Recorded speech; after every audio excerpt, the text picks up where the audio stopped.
Sahabat tanya, ya Rasulullah, siapa hak boleh duduk dekat-dekat yang boleh tengok muka Nabi di mahsyar? Tak faham ayat tu,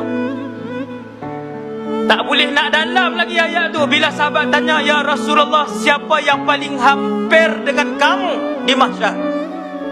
Paling hampir bermaksud boleh tengok Nabi di mahsyar. Nabi pun sebut, aktsarukum alayya salatan, orang yang paling banyak berselawat di kalangan kamu kepada aku, sallallahu alaihi wasallam. Selawat.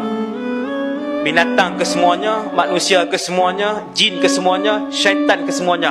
Tuan-tuan boleh bayang berapa besar padang mahsyar dan di mana kita berdiri waktu tu. Tiba-tiba Rasulullah habang rahsia, orang yang boleh nampak aku di mahsyar, sallallahu alaihi wasallam. Yang boleh nampak aku di mahsyar ialah mereka yang paling banyak selawat. Tiba-tiba kita tinggal selawat, bahkan sehari 100 pun tak ada. Jauhnya kita dengan Rasulullah. Tak malu muka nak mengaku umat Nabi, 100 pun tak ada sehari. Tak malu. Tak malu, muka tak malu nak mengaku umat Nabi. Teringin duduk dekat dengan Rasulullah. No, 100 pun tak ada.